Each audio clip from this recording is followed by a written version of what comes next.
Il y a bien longtemps, les trois dragons divins ont créé le royaume mythique de Céruléa.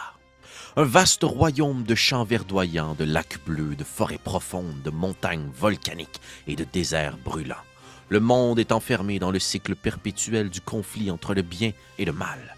Gardiens et Paragons défendent courageusement le monde contre le roi des ombres et son armée de monstres.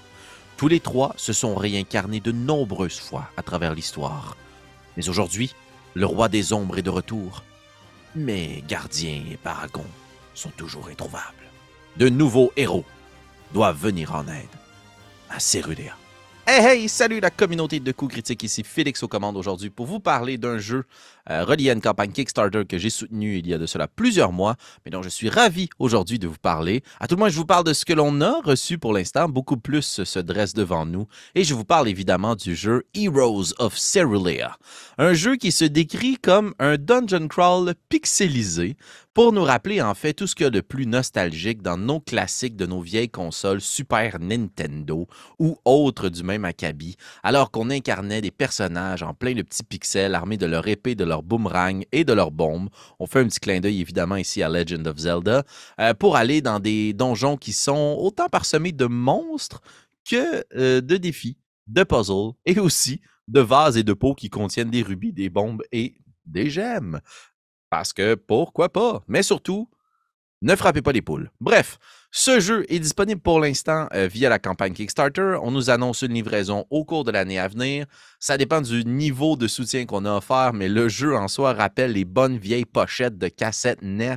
Ça va être un délice à vous présenter en unboxing lorsque je le recevrai, mais je ne pouvais pas attendre ce jour pour vous parler de ce qu'on a déjà sous la main, c'est-à-dire les dépliants qui nous permettent de jouer en tant que joueur, évidemment, le guide du maître du jeu, notre fiche de personnage et un premier donjon à attaquer. Mais d'abord et avant tout, quelques mots d'introduction sur comment ça marche Heroes of Céruléa. C'est-à-dire qu'en bref, c'est très simple de se créer un héros, tout ce qu'il y a de plus classique. Les points de vie fonctionnent avec des cœurs, on en a 3 au départ, avec 3 gemmes, c'est-à-dire 3 réserves d'énergie, dis-je bien, et une quinzaine de gemmes. On ramasse avec soi une petite pochette dans laquelle on va mettre nos items, une épée ou autre variante du même style, et un item spécial qui peut être une chandelle, un arc à flèches avec des flèches illimitées, un boomerang ou bien une cape magique. Vous voyez déjà, le ton est donné. L'image, les illustrations sont tout à fait magnifiques, rappellent justement ces classiques de nos vieilles consoles, mais aussi le système se veut un peu à l'image de ces vieilles consoles. Je vous explique. En fait, dans Heroes of Céruléa, le jeu recommande évidemment de jouer en équipe, ça peut se jouer seul. On va explorer majoritairement des donjons qui sont à thématique élémentale, croisée avec une caractéristique physique du donjon.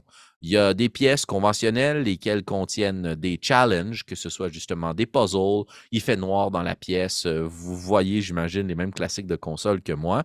Et ben, on a des monstres à l'intérieur. Fait intéressant pour jouer à Heroes of Céruléa, c'est quelque chose que j'avais pas vu pour ma part. On joue uniquement avec des D4. Donc, ces fameuses petites pyramides ou autres qu'on va lancer à profusion. Parce que le jeu, en fait, impose aux joueurs d'être les seuls à lancer des dés. Le maître du jeu détermine les actions et c'est les joueurs qui lancent des dés pour savoir réussite ou échec. Alors ça, déjà, c'est très bien. Ben oui, vous êtes les seuls à lancer des dés parce qu'on va vous mettre en situation, vous rentrez dans l'une de ces fameuses pièces du donjon assez sombre et il y a un grand squelette qui s'approche vers vous et qui vous attaque avec une épée. Que faites-vous? Eh bien, on roule des D4. Et en fonction du résultat, il va se produire une action soit à votre avantage ou à l'avantage du monstre, en fait, qui vous attaque. Dans le cas d'un 1 ou d'un 2 sur le résultat du dé, eh bien, l'action est échouée. Vous perdez un cœur si l'action, évidemment, est dangereuse. Dans ce cas-ci, on se fait attaquer, donc oui. Si on roule un 3, par contre, l'action réussit, c'est-à-dire que autant vous que le monstre perdez un cœur. Et dans le cas où vous subissez une attaque, si vous roulez un 4, eh bien, vous vous en sortez indemne et pendant que vous reculez pour éviter l'assaut, vous donnez un coup de votre épée et le monstre perd un cœur. Parce qu'en fait, la fiche du monstre est identique à la vôtre. Ils ont des petits cœurs pour leur point de vie et ont quelques caractéristiques super simples, question de rendre la tâche très aisée à votre maître du jeu. Mais le même principe, en fait, de de résultats sur les dés s'applique en fonction des jets que vous voulez faire pour pouvoir accomplir une quelconque action à l'intérieur du jeu. En effet, dans le fond, les compétences que vous avez, il y en a 3 pour le système. On a Might, donc que je pourrais traduire par la puissance. Ça permet de pousser, d'attaquer, de transporter, soulever des choses, de briser des trucs. On a la bravoure qui nous permet de sauter, de se défendre, de grimper ou de résister. Et on a l'insight, l'intuition, tout ce qui est relatif peut-être un peu plus à l'intellect, qui nous permet de découvrir des choses, de tirer, de patenter, vous m'excuserez le québécisme, mais de traficoter, de créer des choses ou bien de persuader les ennemis. Et au début du jeu, on nous donne les 3 options suivantes, 3, 3 et 2. Vous devez décider vous-même qu'est-ce que vous attribuez comme caractéristique. Donc, par exemple, 3 pour la puissance, 3 pour la bravoure et 2 pour l'insight. On laissera aux autres le plaisir de découvrir les choses. Ce que je trouve super intéressant par rapport à ce mode de jeu-là, en fait, c'est que la vie de vos personnages est un peu comme une monnaie que vous pouvez utiliser tout au long de la partie parce que, on s'imagine que si je roule 3 des 4 parce que j'utilise la puissance pour pouvoir déplacer un gros meuble, eh bien, mes résultats minimal disponibles, c'est 3. Donc, assurément, mon action va se solder par une réussite. Par contre, si je roule 3-1 sur mes 3 dés, eh bien, je perds quand même un de mes maigres points de vie. Et rapidement, je peux devenir inconscient. Et là, ce sera à mes autres collègues de pouvoir réussir le piège. Autrement, si tout le monde est inconscient, on se téléporte à l'entrée du donjon et on doit tout simplement recommencer. Encore une fois, le bon vieux classique très frustrant qu'on vivait sur nos consoles à l'époque de nos vieux jeux de rôle. Cette petite gemme que l'on a sur le web, en fait, on la retrouve sous les éditions de Black Fisk Publishing, dont les liens, évidemment, seront disponibles dans la description. C'est une conception, donc à l'écrit et pour le visuel, de Lucas Falk.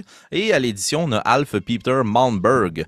Donc, je vous invite à aller voir ce qui est disponible chez Black Fisk Publishing. Quelques jeux assez différent. Puis je trouve que c'est un peu la vibe qui se ressort de ce jeu-là qu'on a devant nous.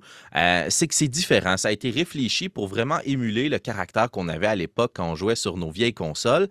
Et moi, ça vient me chercher parce que je trouve ça cool. On est sorti des sentiers battus pour nous ramener un jeu qui est quand même assez classique dans sa mécanique, c'est-à-dire on explore de bons vieux donjons qui sont générés de façon aléatoire par le maître du jeu. Ce sont des pièces dans lesquelles on trouve des trésors très variés. Il y a des bonnes tables qui sont disponibles, mais il y a une forte rejouabilité au jeu parce qu'en fait, dès qu'on reroule de nouveaux dés, on peut générer un nouveau donjon. Vos joueurs peuvent aller dépenser leurs gemmes qu'ils vont récolter pour s'acheter de nouveaux objets puis personnaliser un peu le personnage, mais somme toute, ça va toujours pas mal être la même affaire. Donc, encore une fois, on vient taper un peu dans le même classique du vieux jeu, c'est-à-dire que on rencontre une tortue bleue, puis après ça, c'est une tortue rouge, puis c'est juste parce qu'on manquait de place à la disquette, mais ce sont 2 monstres bien différents. Je trouve que ça épouse parfaitement la forme des jeux de l'époque, et c'est quelque chose qui est tellement facile à prendre en main que c'est le genre de jeu que j'introduirais à mes groupes de joueurs pour une séance dans laquelle on va faire plusieurs donjons. Bon, évidemment, il nous propose la possibilité d'en faire pour l'instant une campagne avant même que le livre soit publié officiellement. Et la prémisse est la suivante. Le roi des ombres habite dans la citadelle de Céruléa derrière une impénétrable barrière. Pendant ce temps, son influence maléfique propage à travers Céruléa. Les plus redoutables de ces bêtes ont élu domicile dans des repères périlleux fortifiés d'où des monstres apparaissent et terrorisent la région. Ces bêtes protègent chacune un fragment de la Trinité, un artefact de légende qui, une fois restauré, est capable de briser la barrière entourant la citadelle céruléenne et vaincre le roi des ombres. Faut que tu retrouves des fragments de la Trinité. C'est ça ta campagne. C'est juste plein de donjons.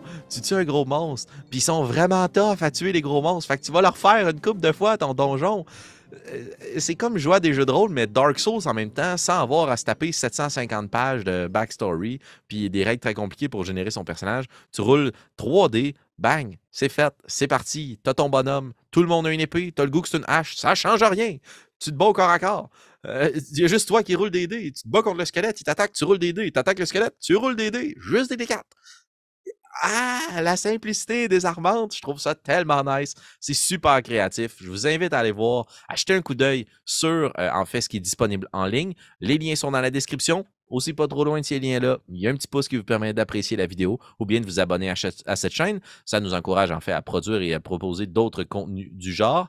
Surtout, restez à l'affût parce qu'en vous abonnant à la chaîne, dès que je reçois cette boîte avec le coffret Prestige que je me suis commandé, ben on va se faire une petite vidéo d'unboxing puis vous allez voir en fait que le style ici a été respecté d'un bout à l'autre du jeu. À quand? Dans l'année, on verra, ça reste Kickstarter, mais les pixels prennent du temps à bien se matérialiser. Vidéo très courte, très punchée, gâtez-vous, tirez vos épées et allez sauver Cerulea. On se dit à bientôt communauté. Ciao.